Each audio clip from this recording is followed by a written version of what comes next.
Hey guys, welcome back to the channel. Today I just want to give an update on what I personally think is the best thing I've done to this car to date. One of the things that I did this summer is I went to Japan. I was in the Tokyo area and I was fortunate enough to go to the STI gallery over there, where I met some of the important people who pieced together this S209. I was lucky enough to meet the chief engineer of the S209. His name is Masuo Takatsu, and he was really the mastermind in bringing this to America, to the US, for the US market. And it was really a pleasure to meet this guy. He was very, very passionate about this project, and he wanted to ensure that this project came to completion. And so, you know, one of the things that I really had to do when I went to Japan is just get this piece signed by Takatsu-san.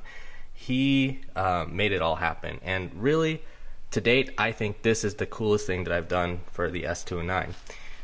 So what I did was I just ended up taking this S209 trim piece, putting it in my luggage, packing it up, going to Japan, and scheduling a meeting with him. And you know, it was so easy to do so. Really humble, really respectful guy, very polite when I met him. He ended up traveling about an hour and a half to meet me. And so like I was really grateful to have the time to meet this guy over at the STI gallery. Yeah, so I ended up getting a matched marker to kind of match with the S209 here. And Masuo Takatsu, what he did is he signed this piece and really took his time. He went over the signature actually about 3 to 4 times to make sure that it came out really well. And you know, personally, I think it's, you know, one of the best things that I've done for the car, because there's not a lot of really cool things you can do for the S209, but to meet the chief engineer and have him sign the special trim piece for the S209 is definitely one of the best things that I've done. So other than that, I know it's been a while since I've actually given an update on what I've been doing with the car, and the truth is I haven't been doing much. I've just been doing my normal maintenance, making sure it's up to date on oil and other fluids. I did end up changing transmission and differential fluid. You know, I'm very happy with how the car is currently, and I'm just driving it. I've done so many track and autocross days. I mean, you've probably seen the recent uploads where I'm out on the track and just really enjoying how the car is set up currently. There's nothing really that I want to do more. I do have some additional plans for the car for next season. I will be changing out the wheels and tires and getting something that's more track focused.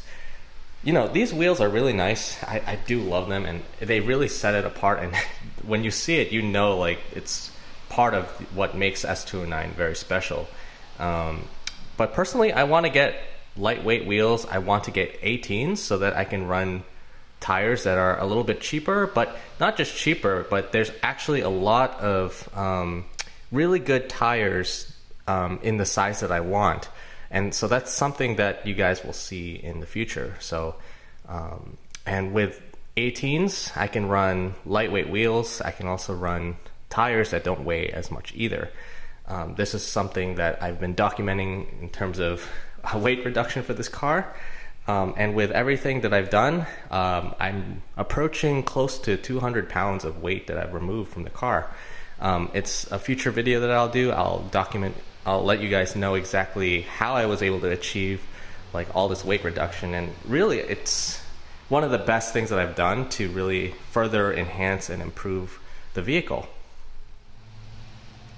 So in terms of the engine is still completely stock. The only thing that's really different here in the engine bay that you can see is I've put in a lightweight battery, which you probably already know about, and yeah, other than that, everything else is stock. You know, you have still the special STI intake with the HKS turbo. you know, the special red silicone inlet that they put here to attach to the S209 turbo. Yeah, everything else, you look at this and it's still completely stock. One thing that I'm already thinking about, you know, this intercooler, although it's still in good shape, I do want to start getting some backup intercoolers, just, you know, because as this thing ages, the intercooler easily gets beat up, but I think I've taken really good care of it. You can see that the fins are still in really great shape. You know, there's no corrosion on it. Yeah, everything is still in really good shape. I just did some engine bay detailing, and you know, this thing still looks in mint condition. So yeah, this is something that I plan on keeping. I really want to continue to run this engine in stock configuration. I honestly don't think this car needs more power. You know, what a lot of other owners, what they'll do is they'll just keep throwing power out on their STIs. You know, I highly suggest you guys don't do that. Just drive your car, and the best things you can do are actually modifications to your suspension and you know, things like weight reduction, ways you can improve the handling, because from factory the car's already really well balanced. You don't need more power until you can dial in your suspension, and that's the approach that I've been taking. Is, you know, for instance, wheels, tires. I got a lightweight carbon fiber drive shaft that's been doing very well. The endless brake rotors with the STI pads that I currently have now. Everything that I've done is to kind of complement the engine, and the way that I'm set up right now, Pro Tune with 370 wheel horsepower. This is exactly the balance that I need on track. I don't find the need to disrupt that balance by just adding more power, because with more power you can't utilize that fully until you actually have the handling and the suspension that you need for that power level. And so I've been really happy with the stock engine configuration. So I do have in the back of my mind, though, you know, if, you know, we always dream about like what can we do to further improve performance. And one of the things that I've always thought about doing potentially is going with a coilover setup, really top tier coilover setup. For instance, you know, there's MCS, there's JRZ, there are Motons, and all these. I want to see, like, you know, can I actually get a two-way adjustable coilover, and, you know, get, for instance, SPL rear lower control arm, so I can have adjustable camber, toe. I can really dial in my alignment both front and rear. And so, you know, if I did end up with a new setup, I would first dial in, for instance, get two-way adjustable coilovers with other suspension components to dial in the alignment, and then think about pushing more power. And in terms of power, it's very easy to make, actually. I would probably do something like headers and downpipe, go with something like the HKS equal length headers with Cobb downpipe. You know, I could also go with like Killer Bee headers as well. And with that, you could also go with a flex fuel setup. And so Cobb has their next gen flex fuel, which is something I've also been thinking about. But I think if I did get a flex fuel setup, then I would need injectors and a fuel pump upgrade. You know, it's basically just throwing more money at it.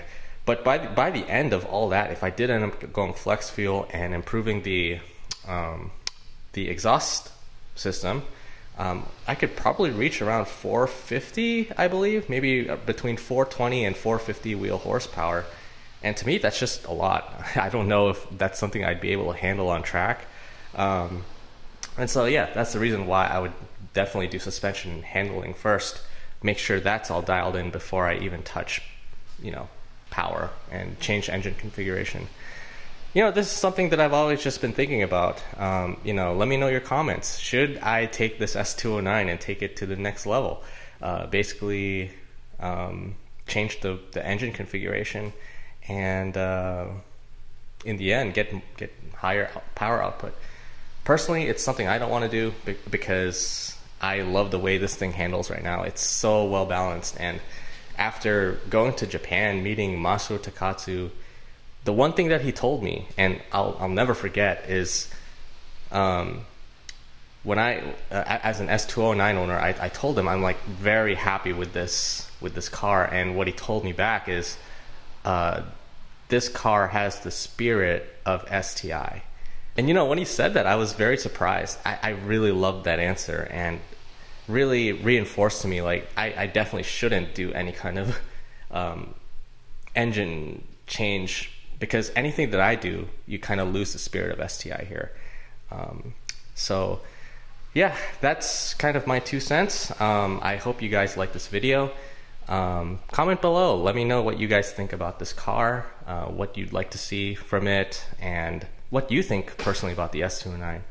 For me, after going to Japan, this is a car that I want to keep kind of like stock, and really just improve the handling and performance by doing other things that you've already seen, by, for instance, improving weight, by all the things that you've seen that I've documented in the past. So thanks again, hope to see you again soon.